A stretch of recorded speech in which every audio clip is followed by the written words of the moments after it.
یا ایہا الذین آمنوا صلوا علیہ وسلموا تسلیما الصلاۃ والسلام علیک یا سیدی یا رسول اللہ وعلی آلک واصحابک یا سیدی یا حبیب اللہ الصلاۃ والسلام علیک یا سیدی یا نبی اللہ وعلی آلک واصحابک یا سیدی یا نور اللہ اللہم صلی علی سیدنا و مولانا محمد معدن الجود والکرم وآلہ وبارک وسلم۔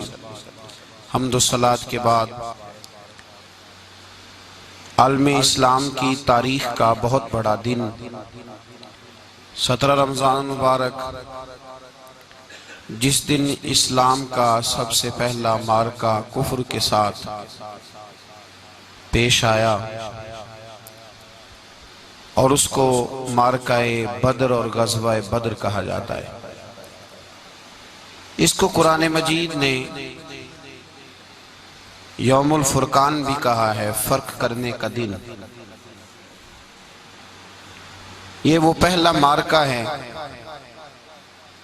جس کی دھاک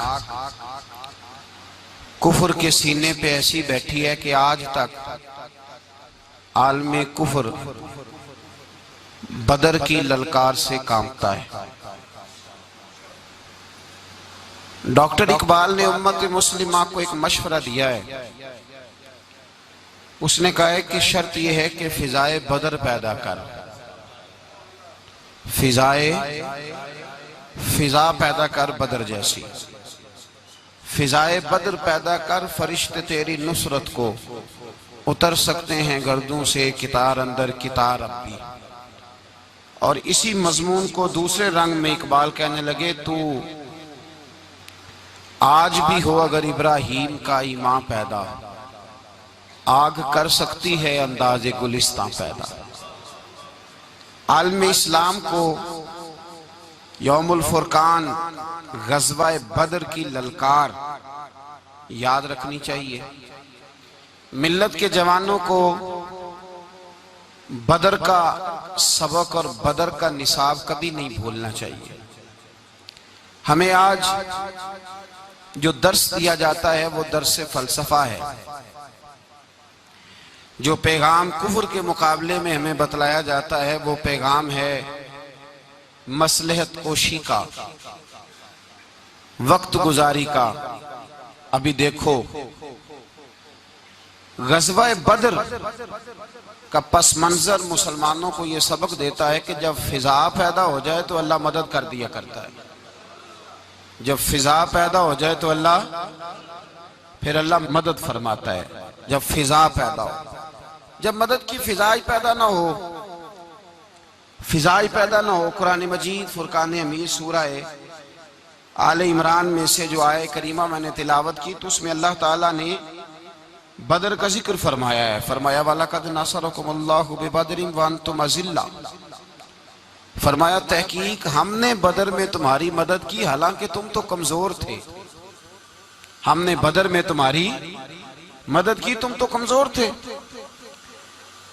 میدان بدر کے اندر اللہ تبارک و تعالیٰ نے مدد فرمائی، نصرت فرمائی مسلمانوں کی، اور ایسی کامیابی دی کہ پورا کفر جو اس وقت موجود تھا وہ کانپنے لگا کہ مسلمانوں کے پاس اتنی قوت کہاں سے آ گئی، اتنی طاقت کہ یہ کس طرح مالک ہوئے۔ بغور سمجھیے گا بات کو، ذرا تھوڑا سا پس منظر سمجھ لیں۔ 15 سال تک اعلان نبوت کے بعد نبی پاک صلی اللہ علیہ وسلم نے کسی جنگ کی، کسی لڑائی کی اجازت نہیں دی، کسی قسم کی منع فرمایا، بلکہ فرمایا لکم دینکم ولی دین، تمہارا اپنا دین ہے ہمارا اپنا دین ہے، منع کر دیا گیا۔ مسلمان ہجرت کر کے آ گئے مکہ سے مدینہ، لیکن یہاں بھی قریش مکہ اور کفار مکہ نے عالم اسلام کو، مسلمانوں کو، نبی پاک صلی اللہ علیہ وسلم کو سکون سے بیٹھنے نہیں دیا، پریشان کرتے رہتے تھے۔ اور اس پریشانیوں میں سے ایک بڑی پریشانی، جب تک آپ بات کے پس منظر کو نہیں سمجھیں گے آپ کو اصل مضمون سمجھ میں نہیں آئے گا۔ پریشان کرتے تھے مسلمانوں کو، مدینے آ کر پریشان کرتے۔ دنیا کا ایک مزاج ہے، جو آدمی اپنا دروازہ بند کر لیتا ہے لوگ اسے بزدل سمجھتے ہیں، حالانکہ بزدل اور صلح پسند میں فرق ہوتا ہے۔ بزدل اور ہوتا ہے، صلح پسند، کچھ لوگ صلح پسند ہوتے ہیں، لوگ انہیں بزدل کا طعنہ دیتے ہیں۔ تو جو آدمی دروازہ بند کر لیتا ہے نا، یا تھوڑا سا احتیاط کرتا ہے، تو لوگ سمجھتے ہیں کہ یہ بزدل ہے، کمزور ہے، میں نے ڈانٹا ہے تو بھاگ گیا ہے، حالانکہ ایسا نہیں ہوتا، وہ شخص صلح پسند ہوتا ہے۔ میرے رسول کریم سید عالم صلی اللہ علیہ وسلم کی ذات صلح پسند ہے۔ حضور علیہ السلام نے صلح کو اہمیت دی ہے، اور وَصُلْحُ خیر، صلح ہی بہتر ہے۔ انہی لفظوں کے ساتھ محبوب نے ہمیں تعلیم ارشاد فرمائی ہے، صلح کو درجہ دیا ہے۔ تو 15 سال تک کوئی لڑائی نہیں لڑی۔ اب انہوں نے سمجھا شاید مسلمان بزدل ہیں، یہ تو تلوار ہی نہیں اٹھاتے، یہ تو شاید جانتے ہی نہیں اس فن کو، ان کو تو خبر ہی نہیں۔ یہ کیا کرتے کہ مسلمانوں کو مدینے آ کے تنگ کرتے، گھر تک آ جاتے۔ مکے کے قریش مدینے کے قریب آ کے مسلمانوں کو لوٹ کے لے جاتے۔ کئی دفعہ ایسا ہوا کہ انہوں نے آ کر کے یہاں سے بکریاں، اونٹ اور کئی اور چیزیں چوری کر کے لے گئے۔ تو مسلمان پریشان رہنے لگے۔ اللہ پاک نے طاقت دے دی، قوت دے دی مسلمانوں کو۔ حضرت عمر فاروق جیسے لوگ کلمہ پڑھ گئے، حضرت امیر حمزہ جیسے لوگ آ گئے، حضرت ابو عبیدہ بن جراح جیسے لوگ آ گئے، حضرت سیدنا سعد بن ابی وقاص جیسے دلیر اللہ نے عالم اسلام کو عطا فرمائے۔ قوت آ گئی۔ حرِّض المؤمنین علی القتال، محبوب اب تیار کرے مومنوں کو لڑائی کے لیے۔ ایک قافلہ آ رہا تھا، ابو سفیان مال لے کے ایک سفر پہ نکلا ہوا تھا، اس میں قریش کے سارے لوگوں کا مال تھا۔ اس زمانے میں بھی پارٹنر بن کے کاروبار ہوتا تھا، سارے مکے والے ایک بندے کوئی مال دے کے بھیج دیتے تھے، میرا بھی بیچ آنا، میرا بھی بیچ آنا۔ وہ سال کے بعد ایک ہی جاتا تھا، سارے جا کے عرب کے جاہل معاشرے کے اندر بھی دھوکہ کرنا اور جھوٹ بولنا عیب سمجھا جاتا تھا۔ لوگ کسی کے پیسے پر نظر نہیں رکھتے۔ یہاں معاذ اللہ لوگ کلمہ پڑھ کے اس بات کا خیال نہیں رکھتے کہ مال کس کا ہے اور ہم کس طرح سے اسے استعمال کرنا ہے۔ تو ابو سفیان سب کا مال لے کے نکلے۔ جب یہ مدینے کے واپس آ رہے تھے نا، شام سے ہجرت کر کے مدینے کے پاس سے گزرنے لگے، تو اللہ کے رسول سید عالم علیہ السلام نے مسلمانوں سے کہا کہ چلو ہم بھی ان کا ایک قافلہ روک لیں، انہیں احساس دلائیں کہ تم ہمارے ساتھ زیادتی کرتے ہو تو بازو میں ہمارے بھی قوت ہے۔ اس ارادے کے ساتھ حضور نکلے۔ ابو سفیان بڑے تیز آدمی تھے، کسی نے خبر کر دی کہ وہ تو آ رہے ہیں تیرا قافلہ روکنے کے لیے۔ اب حضور سید عالم جب چلے مدینہ منورہ سے تو 313 لوگ حضور کے ساتھ تھے۔ کتنے جی؟ بولیے 313۔ تحقیق یہ ہے کہ 312 تھے، حضرت عثمان غنی کو شامل کیا گیا بدریوں میں، لیکن حضور انہیں چھوڑ گئے تھے، اس لیے کہ ان کی زوجہ اور نبی پاک کی پیاری صاحبزادی بڑی علیل تھی، فرمایا تو میری بیٹی کے لیے رہ جا۔ تو 313 لوگ حضور لے کے نکلے، 6 زرہیں، 8 تلواریں، چند گھوڑے۔ خود رسول پاک صلی اللہ علیہ وسلم جس گھوڑے پہ تھے، گھوڑا ایک تھا، سواریاں 3 تھی۔ حضرت مولا علی بھی تھے، جناب زید بھی تھے، نبی پاک بھی تھے۔ فرمایا کبھی تو بیٹھے گا، کبھی علی بیٹھیں گے، کبھی زید بیٹھیں گے، کبھی میں بیٹھوں گا۔ جب حضور کی پیدل چلنے کی باری آتی تو حضرت زید عرض کرتے حضور نہیں آپ بیٹھ جائیں میں پیدل چلتا ہوں۔ حضرت علی کہتے حضور آپ بیٹھ جائیں میں پیدل چلتا ہوں۔ تو حضور فرماتے تمہیں ثواب کی زیادہ ضرورت ہے، مجھے بھی تو ضرورت ہے نا۔ تو رسول کائنات سید عالم صلی اللہ علیہ وسلم بھی پیدل چلتے، یہ تھوڑا سا سامان لے کے نکلے۔ ابو سفیان کو اطلاع ہو گئی کہ وہ تو آ رہے ہیں۔ ابو سفیان نے ایک آدمی کو دوڑایا۔ اس زمانے میں جب کوئی بری خبر دینی ہوتی تھی تو وہ آدمی اپنے کان میں سوراخ کرتا تھا، لہو نکال لیتا تھا۔ وہ جس آدمی کو بھیجا اس نے اپنے کانوں سے لہو نکالا، اپنے اونٹ کے کان کاٹ ڈالے، چیخے مارنے لگا، مکے والوں دوڑو، مسلمانوں نے تمہارا قافلہ لوٹ لیا ہے، بھاگو۔ اب وہ تو پہلے دلیر تھے کہ یہ ہم سے چھپتے پھرتے ہیں شاید معاذ اللہ، انہوں نے کیا کیا کہ 1000 کا لشکر، ہر آدمی کے پاس گھوڑا، ہر آدمی کے پاس تلوار، نیزہ، سارے عتبہ، عتیبہ، شیبہ، ابو البختری، امیہ بن خلف، ابو جہل، سارے کٹھے ہو کے آئے اور نکلے میدان بدر کی جانب۔ ادھر ابو سفیان اس آدمی کو بھیج کے تو دریا کے رستہ ہی بدل گیا، مدینے کے رستے آیا ہی نہیں، خود بچ گیا۔ اور جب بچ کے نکلا نا تو اس نے ایک آدمی بھیجا کہ قافلہ محفوظ ہو گیا ہے، تم لوگ فکر نہ کرو۔ اس نے جا کے پیغام دیا ابو جہل کو کہ ابو سفیان کہتا ہے میں بچ گیا ہوں، مجھے کوئی خطرہ نہیں، اب تم لوگ کسی قسم کی تکلیف نہ کرو، تکلف نہ کرو، واپس چلے جاؤ۔ ابو جہل کہنے لگا نہیں، اب تو ہم واپس نہیں جائیں گے، اب تو ہم ان کا کچھ کر کے جائیں گے۔ سمجھ آ رہی ہے میری باتوں؟ پس منظر سمجھ میں آ رہا ہے؟ اب نہیں واپس جانا، نکلے ہیں تو کچھ کریں گے۔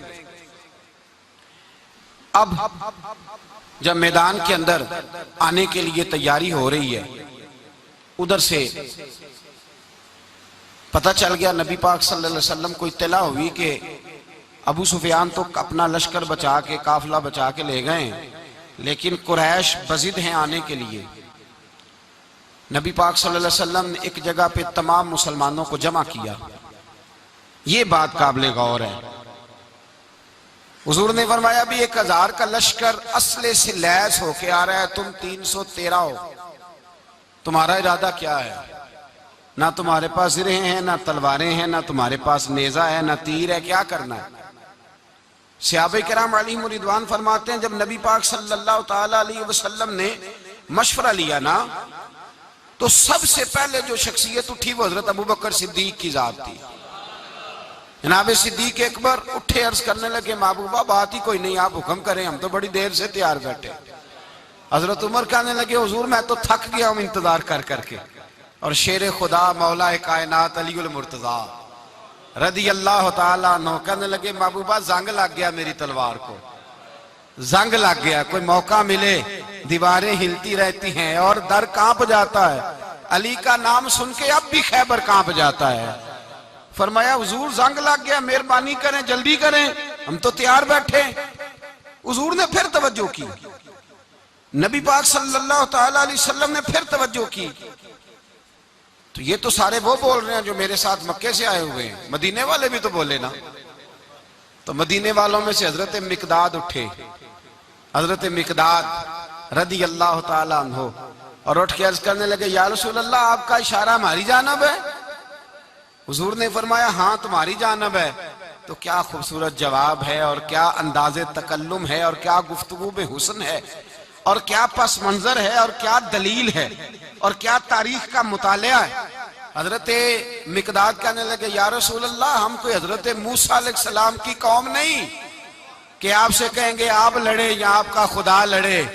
یا رسول اللہ ہم خشکیوں میں بھی لڑیں گے، دریاؤں میں بھی لڑیں گے، ہم خشکیوں دشت تو دشت ہیں، صحرا بھی نہ چھوڑے ہم نے، اور بحر ظلمات میں دوڑا دیے گھوڑے ہم نے۔ کہا حضور ہم وہ نہیں ہیں کہ جو آپ سے کہیں گے آپ لڑیں اور آپ کا خدا لڑے، ہم تو تیار ہیں، آپ جلدی کریں۔ پھر حضرت سعد اٹھے، سعد بن عبادہ رضی اللہ تعالیٰ عنہ اٹھے اور کیا خوبصورت عرض کیا، کہا یا رسول اللہ کس سے لڑنا ہے؟ حضور بولیے ذرا یا رسول اللہ۔ حضور نے فرمایا قریش مکہ سے۔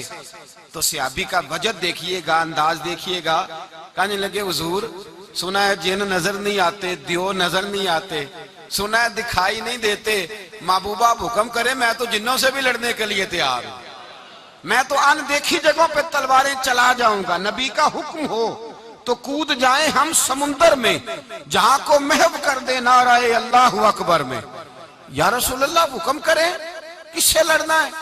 میرے نبی پاک خوش ہو گئے، حضور خوش ہوئے، چہرے پہ مسکراہٹ دوڑی، فرمایا تم پر کوئی غلبہ پا ہی نہیں سکتا۔ فرمایا چلو اب اٹھو چلیں، نہ تلواریں ہیں، نہ گھوڑے ہیں، نہ کوئی شے ہے، نہ پاس اسلحہ ہے، نہ کوئی بظاہر طاقت ہے۔ حضور اٹھے تو ایک ننھا مجاہد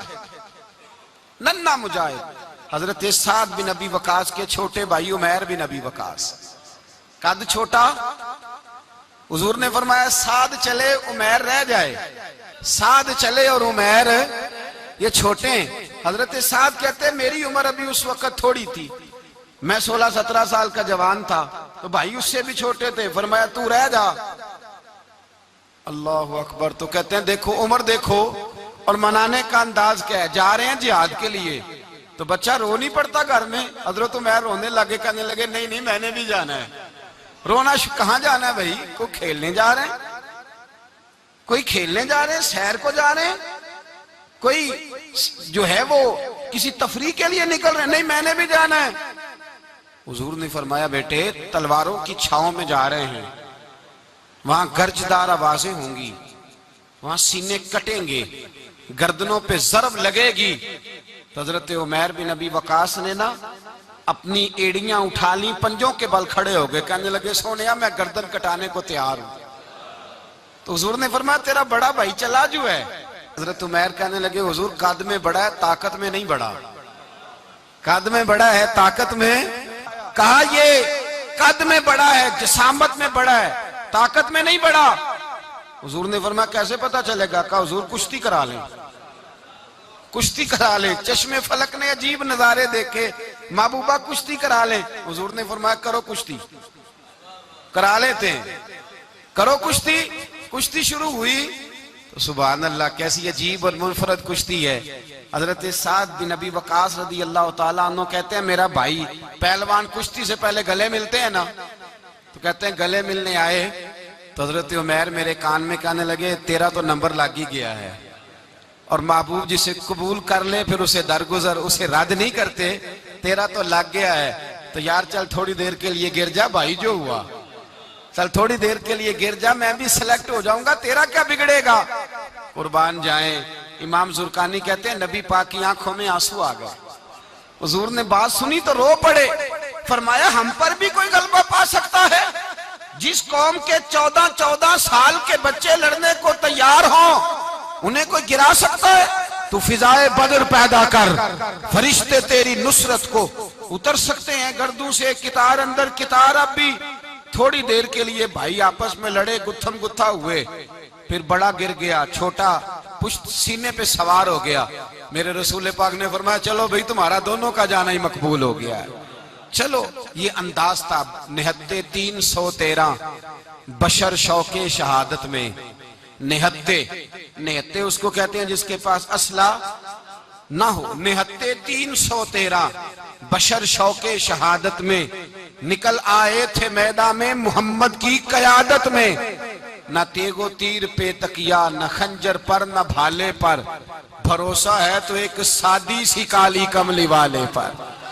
بھروسہ ہے تو ایک سادی سی کالی، زیادہ مہنگی بھی نہیں، سادی سی کالی کملی والے پر۔ بھروسہ ہے تو ایک سادی سی کالی کملی والے پر۔ میرے مصطفیٰ کریم علیہ السلام کا لشکر میدان کی جانب، ادھر کفار جوش و خروش سے طے پایا رستے میں۔ ابو جہل نے کہا کہ روز ایک سردار اونٹ ذبح کرے گا، گانے گانے والی عورتیں گانے گائیں گی، بدر کی فضا دیکھ لیں، گانے والی گانے گائیں گی، روز ایک اونٹ ذبح ہوگا، شراب کے دور چلیں گے معاذ اللہ، اور مسلمانوں کے خلاف جوش پیدا کیا جائے گا۔ ادھر کھانے کے لیے شے کوئی نہیں، کوئی طاقت نہیں، تو یہاں کیا ہوگا؟ میرے حبیب نے فرمایا راتوں کو سجدے کریں گے، دن کو اٹھ کے اللہ اکبر کے نعرے لگائیں گے۔ یہاں عبادتیں ہیں، ریاضتیں۔ میرے رسول کریم سید عالم صلی اللہ تعالیٰ علیہ وآلہ وسلم سے پہلے کفار پہنچ گئے، انہوں نے پہنچ کر بدر کے میدان میں قبضہ کیا، جہاں کنویں تھے سب پہ قبضہ کر لیا، جو زمین خشک تھی ریتلی تھی وہ چھوڑ دی، اور جو زمین ہموار تھی اس پہ قبضہ کر لیا۔ جب نبی پاک صلی اللہ علیہ وسلم تشریف لے کر کے گئے تو ریتلی زمین، تپتی ہوئے صحرا، 17 رمضان کا دن، صحابہ نے روزے رکھے ہوئے صحابہ نے کیا کیا ہوا ہے؟ کیا کرنے گئے؟ پکی کر لے تو یہ بولے تھوڑے ہو نا میں کہ شاید کچھ حق ہوئے۔ کیا کرنے گئے تھے؟ روزہ رکھ کے۔ اللہ خیر ہی کرے، ہمارے یہاں تو روز نیا بہانا ہوتا ہے، کہتے میں کام تے جانا، میرا تو نہیں نہ بنتا، روز نیا بہانا ہے۔ کہتے ہیں نہیں میں تو مزدور آدمی ہوں. کس طرح کی بات کرتے ہو؟ اللہ نے فرض کیا ہے تو اس کا مطلب ہے کہ گزارا ہو سکتا ہے، چل سکتا ہے، تبھی تو فرض کیا ہے. حضور نے فرمایا روزے کھول دو بھائی، پر کون کھولے؟ کوئی نہیں تیار. اب اللہ کے رسول نے خود گھوڑے کے اوپر بیٹھ کر کھجور کھائی دوپہر کے وقت. جب حضور نے کھولا تو تب سب نے کھولا. 17 رمضان نبی پاک صلی اللہ علیہ وسلم کے آنے سے پہلے انہوں نے کنووں پہ بھی قبضہ کر لیا، ہموار زمین. حضور آئے تو ریتلی زمین ملی، وہیں صحابہ نے ڈیرے لگائے. اب پانی کوئی نہیں، کوئی شے نہیں، تپتا ہوا صحرا، اوپر سے سورج گرمی برسا رہا ہے. حفیظ جلندری کہتے ہیں کہ زمین دعا مانگنے لگ گئی. زمین دعا مانگنے لگی. زمین کہنے لگی خدا بندہ مہربانی فرما، تیرے رسول آئے ہیں تو اب ذرا مجھے ٹھنڈا نہیں کر دیتا. حفیظ جلندری کا نظریہ ہے، وہ کہتے ہیں زمین دعا مانگنے لگی. زمین کہنے لگی مولا تیرے حبیب کے قدم جب میری اس خاک پہ آئے، الہی حکم دے سورج کو اب نہ آگ برسائے. زمین کہتی ہے تیرے حبیب کے قدم جب میری اس خاک پہ آئے، الہی حکم دے سورج کو اب نہ آگ برسائے. میرے دامن سے گر ان کو ہوائے گرم آئے گی تو مجھ کو رحمت للعالمی سے شرم آئے گی. میرے دامن سے گر ان کو ہوائے گرم آئے گی تو مجھ کو رحمت للعالمی سے. زمین کہنے لگی مجھے شرم آئے گی کہ محبوب آئے ہیں اور میں یا اللہ مہربانی کر. حفیظ جلندری ویسے تو حضور کی دعا، صحابہ کی دعا سب کی بات ہے. وہ کہتے ہیں زمین نے دعا مانگی، جب دعا مانگی تو اللہ نے بارش عطا کر دی. حضور نے فرمایا لو بھی حوض بنا لو، پانی بھر لو. صحابہ کہتے ہیں چھوٹے چھوٹے حوض بنا لیے، پانی ہم نے ان کے اندر جمع کر لیا، جانوروں کو پلایا، خود بھی ہم نے وہ پانی رکھا وضو کے لیے، غسل کے لیے. فرماتے ہیں اب ریتلی زمین تھی تو سمجھ لیں بارش پڑنے سے پکی ہو گئی. ان کی جانب کیچڑ ہو گیا، پانی ختم ہو گیا، کافروں کی طرف ختم ہو گیا. یہاں حالات اس طرح کے ہیں کہ یہاں پانی جمع ہے، وہاں ختم ہوا. اور تاریخ کا عجیب حوالہ دیکھیں، حضور کو شہید کرنے آئے 2 کافر رات کو چپکے سے اس حوض سے پانی پی رہے تھے جو مسلمانوں کا حوض ہے. ایک صحابی کہنے لگے حضور کافر پانی پی رہے ہمارے حوض سے، ماروں؟ حضور نے فرمایا نہیں، کافر ہوئے تو کیا ہوا، مخلوق تو ہے نا اللہ کی، پینے دو پینے دو. ہمارے دروازہ رحمت سے کوئی خالی جا سکتا؟ ایسا کی تیری خیر تیرے میں کدے کی خیر، ایسی پلا کہ جس کا نشہ عمر بھر رہے، اور پلا کے گرانا تو سب کو آتا ہے، مزہ تو تب ہے کہ گرتوں کو تھام لے ساکی. کہا نہیں پینے دو انہیں. میرے رسول کریم سید عالم صلی اللہ علیہ وسلم نے میدان بدر میں پڑاؤ کیا. کافر ساری رات دندناتے رہے، شور کرتے رہے. جاسوسی کا ایک معیار ہوتا تھا. اب تو فوجوں کی وردی ہوتی ہے، پہچانے جاتے ہیں فوجی کس ملک کے ہیں، کس علاقے کے ہیں، کس جگہ سے ان کا تعلق ہے. اس زمانے میں کوئی وردی نہیں ہوتی تھی، ہر قبیلے کا آدمی ہوتا تھا تو لوگ گھس جاتے تھے، جاسوسی آسان ہوتی. آئے رات کا وقت ہے تو کچھ جاسوس بھیجے ابو جہل نے، کہا پتہ کر کے آؤ بندے کتنے، اسلحہ کتنا ہے، جوان کتنے، بوڑھے کتنے، ان کا انداز کیا ہے، سارا معلومات کر کے آؤ. کفر کی جو معلومات ہیں اس پر ذرا غور کریں. اب وہ شخص آیا جا کے ابو جہل سے کہنے لگا 313 ہیں، 6 زرہیں اور 8 تلواریں، کوئی کھانے پینے کا سامان نہیں، اور کچھ بچے بھی ہیں، کچھ بوڑھے بھی ہیں، عمیر بن ابی وقاص بھی ہیں، ابو عبیدہ بن جراح جیسے بوڑھے بھی ہیں، کچھ لمبا چوڑا انتظام کوئی نہیں. ابو جہل بڑا کھل کھلا کے ہنسا. جاسوس واپس آئے نا تو کھل کھلا کے ہنسا، کہنے لگا اس طرح کرو کہ جنگ کرنے کی ضرورت نہیں، انہیں نا صبح سب کو گھوڑوں کی پشتوں پہ باندھ کے نا تو لے چلتے ہیں مکے، وہاں جا کے دیکھیں گے ان کا کیا کرنا ہے. ان کو باندھ لو گھوڑوں کی اونٹوں کی پشتوں پر، تو وہاں جا کے دیکھیں گے. جب یہ بات کی تو جاسوس کہنے لگا ٹھہر جا، پوری بات تو سن لے، میری پوری سن تو لے، تبصرہ تو نے شروع کر دیا. اس نے کہا چل سنا پوری. اس نے کہا ہے 313 پر سارے سر پہ کفن باندھ کے آئے ہوئے ہیں 313 پر بچے سے لے کر بوڑھے تک. میں جس کو پاس بھی گیا ہوں وہ مسلح پہ بیٹھا ہے اور شہادت کی دعا مانگ رہا ہے. مسلب شہادت ہے مطلوب مقصود مومن، نہ مال غنیمت نہ کشور کشائی، ہیں تھوڑے پر آئے مرنے ہیں، جان دینے آئے ہیں، واپس جانے کا ارادہ کوئی نہیں کسی کا بھی، آئے سارے حضور کے نام پر قربان ہونے۔ ابو جہل ساری رات شراب پیتا رہا، مغویہ گانے گانے والی عورتیں ساری رات گانے گاتی رہیں، اور ادھر انداز بڑا نرالا ہے۔ حضرت ابو بکر صدیق رضی اللہ تعالیٰ عنہ فرماتے ہیں کہ صحابہ نے مشورہ کیا کہ نبی پاک صلی اللہ تعالیٰ علیہ وسلم کی طرف سب سے پہلے توجہ کریں گے کافر، حضور کے لیے کسی محفوظ جگہ کا بندوبست کیا جائے۔ ایک چھپر، ایک عریش، ایک جھونپڑی پہاڑ کے اوپر بنا دی گئی حضور کے لیے۔ مولا علی شیر خدا خود فرماتے ہیں، کہتے ہیں سب سے مشکل کام اس جھونپڑی کی حفاظت کرنا تھا، اس چھپر کی، عریش کی جس میں حضور تھے۔ جب نبی پاک نے فرمایا نا میرا پہرا کون دے گا، تو کہتے ہیں ابو بکر صدیق تلوار لے کے کھڑے ہو گئے، کہنے لگے سونیا ضرورت ہی کوئی نہیں، میں جو حاضر ہوں۔ تو حضرت علی فرمایا کرتے تھے بتاؤ جو فرعون کے سامنے کھڑے ہوئے وہ زیادہ دلیر تھے یا ابو جہل کے سامنے جو کھڑے ہوئے دلیر ہیں؟ تو حضرت ابو بکر صدیق فرماتے میں پہرے پہ تھا، کافر شرابیں پی رہے تھے اور نبی پاک ساری رات عبادت کرتے رہے، ساری رات حضور نے رو کے گزار دی۔ کہا اے اللہ، کیا لفظوں میں حسن ہے، کہ اے اللہ میرے پاس یہ 313 کل تھے میں لے کے آ گیا ہوں، اگر آج یہ ختم ہو گئے تو بتا قیامت تک کون تیری عبادت کرے گا۔ اے اللہ یہ 313 ہی تھے جو میں لے آیا، مہربانی فرما۔ ساری رات دعا ہوتی رہی، ساری رات حضور دعا کرتے رہے۔ پہلے حکم آیا کہ 1000 فرشتہ بھیجا ہے، پھر اے محبوب چل 3000 بھیجے، پھر اللہ نے کہا محبوب میں نے 5000 بھیجے ہیں۔ حضرت علامہ ہزاروی کہا کرتے تھے کہ نہیں، رب کریم نے فرمایا 5000 بھیجے ہیں، تو محبوب نے کہا نہیں نہیں مولا اس طرح نہیں، میرے فرشتے نہ بھیج، تیرا وعدہ تھا میں بھی آؤں گا، تیرا وعدہ تھا میں بھی آؤں گا۔ اور وہ اپنے انداز میں فرمایا کرتے تھے سانو کل کے وچ میدان بدر تے آپوں بہ رہے ہیں یار کنارے آتے، تیرا وعدہ تھا میں بھی آؤں گا۔ تو پھر حکم ہوا قرآن میں انی معکم، محبوب میں بھی تیرے ساتھ ہی ہوں، محبوب میں بھی تیرے، خدا خود میر مجلس بود۔ سارے بولیے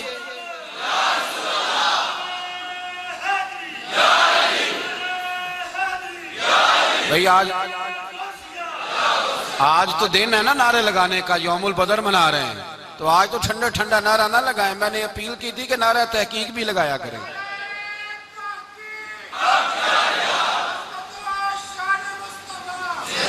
تو بھائی یہ یاد رکھیں، سمجھے اس بات۔ فرمایا حضرت ابو بکر صدیق فرماتے ہیں پہلے 1000 پھر 3000 پھر 5000 فرشتے آئے، اور جوک در جوک فرشتے آئے۔ کہتے ہیں سرکار ساری رات روتے رہے، ساری رات، تیرے صرف اسلحے سے ہی اللہ کی مدد نہیں آئے گی، تو نے ایٹم بم بنا لیا اور توفیق عید کی نماز کی بھی نہیں، اس سے تھوڑی مدد آئے گی۔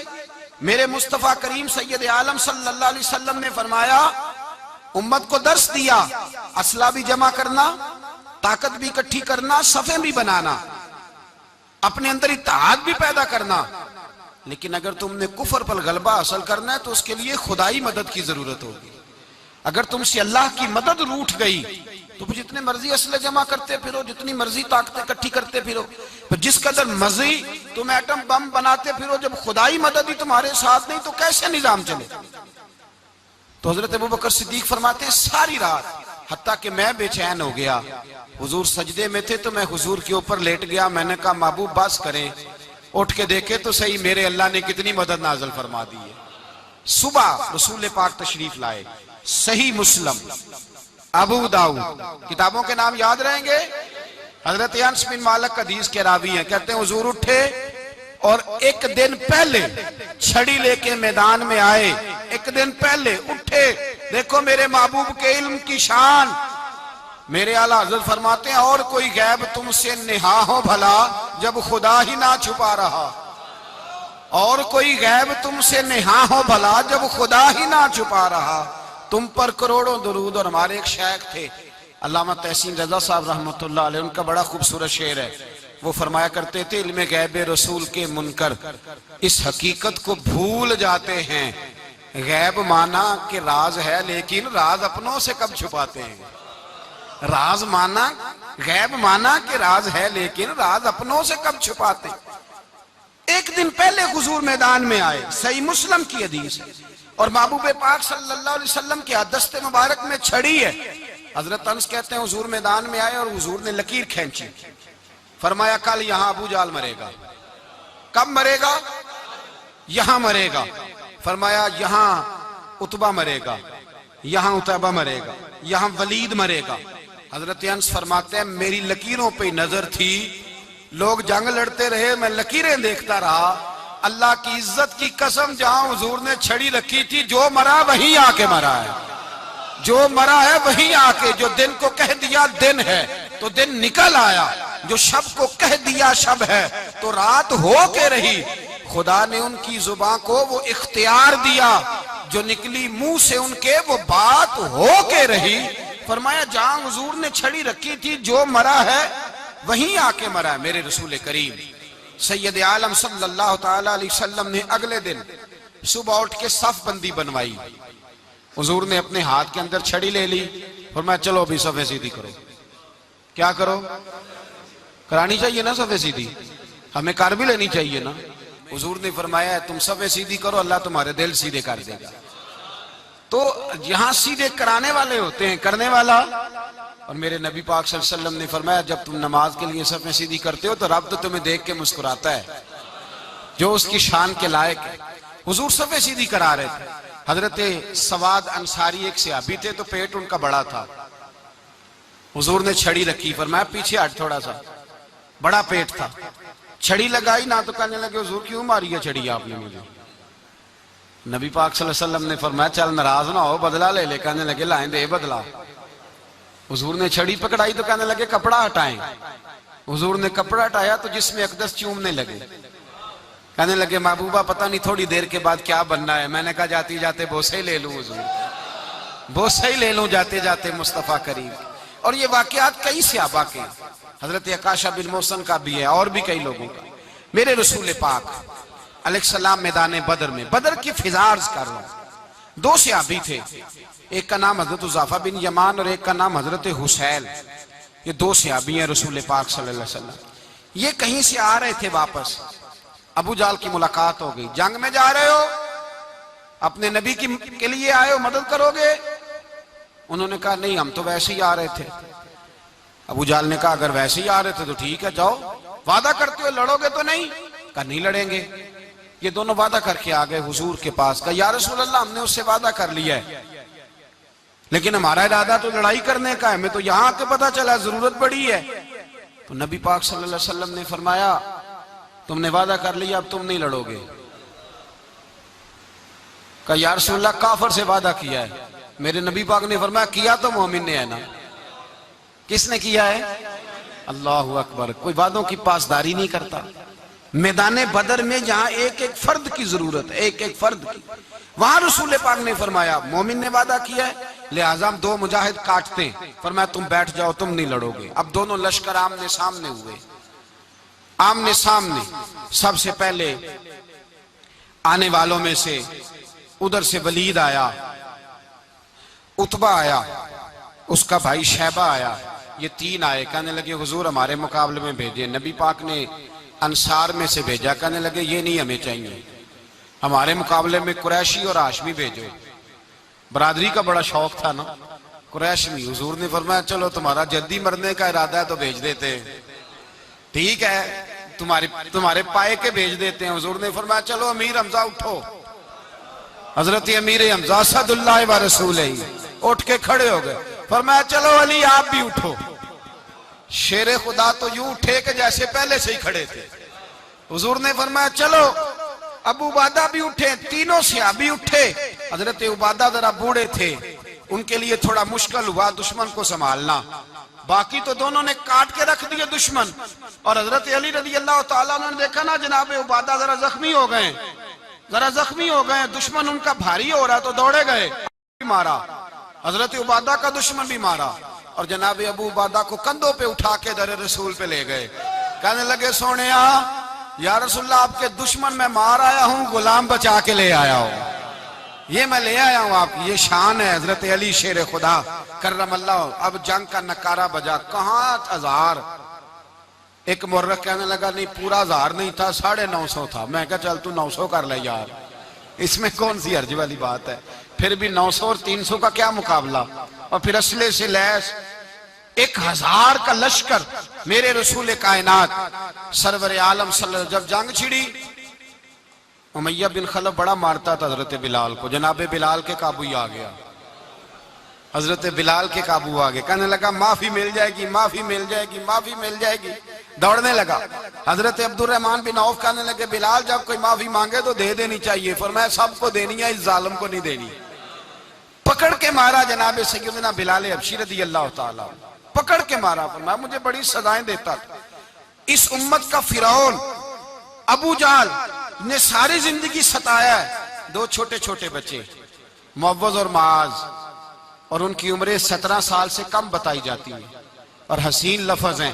حضرت عبد الرحمن بن عوف کہتے ہیں دونوں میرے پاس آئے، اور ایک روایت میں یوں بھی انداز ہے، کہتے ہیں ایک بھائی کا قد چھوٹا تھا، تلوار اونچی تھی اس سے، اور آئے، اور یہ لفظ ہیں تاریخ میں محفوظ، آئے آ کے کہنے لگے عبد الرحمن سے چچا ابو جہل کدھر ہے؟ تو میں نے کہا تم نے کیا کرنا ہے؟ ان کا جواب پتہ کیا ہے؟ یہ نہیں کہا کہ دین کا دشمن ہے، یہ نہیں کہا بڑا ظالم ہے اس لیے مارنا ہے، کہا تم کیا کرو گے؟ تو جواب وہ شاہ نامہ اسلام نے اپنے لفظوں میں بیان کیا، کہنے لگے مریں گے۔ زیادہ یہی ہے نا کہ ہم کمزور ہیں، پوچھنے کا سٹائل یہ تھا کہ تم بچے ہو، تم نے کیا کرنا ہے؟ تو پتہ ان کا جواب کیا ہے؟ حفیظ جلندری کہتے ہیں وہ کہنے لگے مریں گے یا ماریں گے ناری کو، سنا ہے گالیاں دیتا ہے وہ محبوب باری کو صلی اللہ علیہ وسلم، کہنے لگے ہمارے نبی کو معاذ اللہ برا کہتا ہے، چھوڑیں گے نہیں، جانا ضرور ہے، اگر اسے مار نہ سکے تو مار کے تو آ جائیں گے نا، جانا ضرور ہے۔ تو کہتے ہیں ہم نے اشارہ کیا، میں نے کہا وہ گھوڑے پہ جا رہا ہے، وہ دیکھو، کہتے ہیں بس چھلانگے لگاتے دوڑے، بھاگے گئے، ایک نے اچھل کے تلوار ماری، دوسرے نے بھی گرایا، تیسرے نے بھی زخمی کیا۔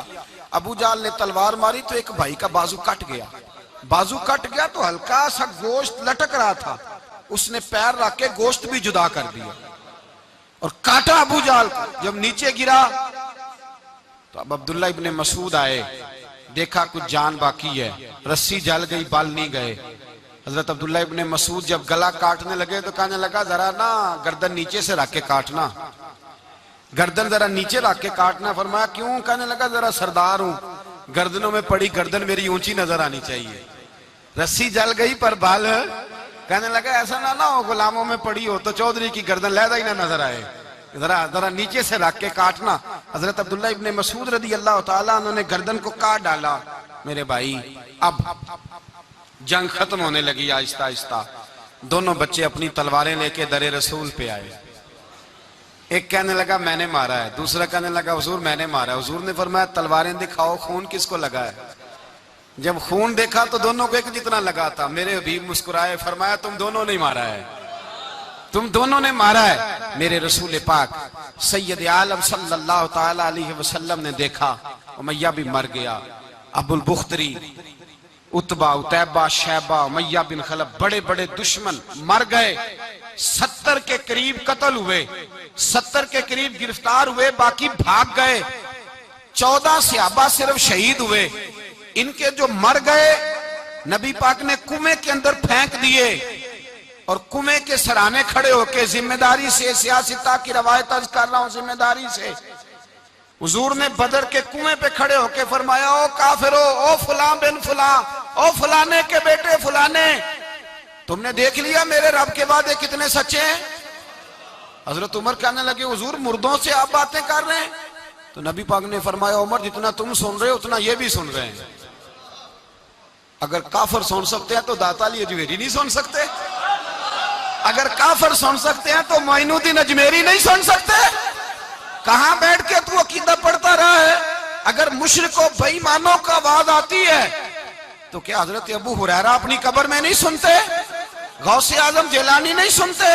میرے اعلیٰ حضرت کا عقیدہ ہے، وہ فرماتے ہیں واللہ وہ سن لیں گے اور فریاد کو پہنچیں گے ہم۔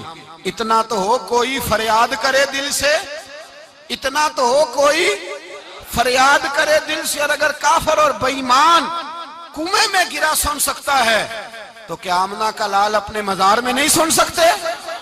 کہاں سے لوگ عقیدہ لے آتے ہیں؟ میرے نبی پاک نے فرمایا سنتے ہیں۔ سلام دیتے ہو جب قبرستان جاتے ہو؟ کیا کہتے ہو؟ سلام کس کو کہا جاتا ہے؟ اس کو کہا جاتا ہے جو وعلیکم السلام کہے، اس کو کہا جاتا ہے جو وعلیکم السلام کہے۔ او بھائی سنو، میرے رسول پاک سید عالم صلی اللہ تعالی علیہ وآلہ وسلم نے کہا دیکھا تم نے میرے رب کا وعدہ کتنا سچا ہے؟ یہ کہہ کے میرے رسول پاک آئے، ایک آدمی کو پہلے بھیجا، فرمایا جاؤ جا کے خوشخبری دے دو، اللہ نے فتح دے دی ہے، خوشخبری دو۔ پھر حضور آئے، ان گرفتار ہونے والوں میں حضور کے اپنے داماد ابو العاص بھی ہیں، حضور کے چچا جناب عباس بھی ہیں، وہ بھی ہیں، اور بھی کئی لوگ ہیں گرفتار ہونے والے آئے۔ حضرت انس کہتے ہیں آدھی رات کا وقت تھا، جب ان کو لایا گیا نا گرفتار کرنے والوں کو مدینے، تو صحابہ کو غصہ ہی بڑا تھا، کس کس کے رسیاں باندھ دی۔ حضرت بلال کی ڈیوٹی تو ذرا زور زور سے باندھتے تھے، زور زور سے، ذرا تگڑی کر کے، بڑا ستایا تم لوگوں نے، زور زور سے۔ کہتے ہیں آدھی رات کا وقت ہوا، میں مسجد میں آیا تو حضور کو بے چینی سے ٹہلتے دیکھا مسجد میں، تو میں نے کہا حضور کیا ہوا؟ یہ سونے کا وقت تھا، آپ کے آرام کا، تھکے ہارے آئے تھے، تو حضور نے فرمایا تم نے رسیاں زور سے باندھ دی ہیں، وہ ہائے ہائے کرتے ہیں، مجھے نیند نہیں آتی۔ نیند حضور وہ دشمن ہے، وہ آپ کا دشمن ہے۔ فرمایا وہ میرے دشمن ہے پر میں تو رحمت للعالمین ہوں، ذرا ڈھیلی کر دو، سو جائیں تو میں بھی سو جاؤں۔ سویرے حضور نے صحابہ کو بلایا، فرمایا ان کا کرنا کیا ہے؟ حضرت عمر کا مشورہ سنو۔ حضرت عمر کہنے لگے حضور جو میرے رشتہ دار ہیں میرے حوالے کرے، پہلے میں ان کی گردنیں کاٹوں، جو ابو بکر کے ہیں اس کو ان کی گردنیں کاٹے، جو عثمان کے ہیں علی کے ہیں ان کو دو، سب کو کاٹیں، اپنے اپنے رشتہ داروں کو۔ میرا جو ہے میں اپنے ہاتھوں سے اسے ذبح کروں گا، میرے نبی کی دشمنی کرتا ہے۔ حضور نے فرمایا عمر تیرا فیصلہ ذرا تگڑا ہے، تھوڑا نرم چاہیے۔ حضرت ابو بکر صدیق کو بلایا، فرمایا تیرا کیا ارادہ ہے؟ حضرت ابو بکر کہنے لگے حضور کچھ فدیہ لے لیں، ان پہ رحم کریں، مجھے لگتا ہے بہت سارے کلمے پڑ جائیں گے، کچھ مہربانی کریں، ان پہ شفقت کریں۔ حضور نے فدیہ تعین کر دیا، فرمایا اتنے اتنے پیسے دو، جاتے جاؤ۔ کچھ نے کہا ہم غریب ہیں، فرمایا تم مسلمانوں کے 10 بچوں کو حساب کتاب سکھا دو، تمہیں چھٹی۔ کچھ نے کہا جی ہمیں یہ بھی نہیں آتا، فرمایا تم ویسے ہی آزاد ہو جاؤ۔ بہت ساروں پہ مہربانی کی۔ حضرت عباس کھڑے ہوئے حضور کے سامنے، چچا، تو نبی پاک نے فرمایا چاچا وہ لاؤ فدیہ۔ کہنے لگے بھتیجے میرے پاس تو کچھ بھی نہیں، کوئی شے نہیں۔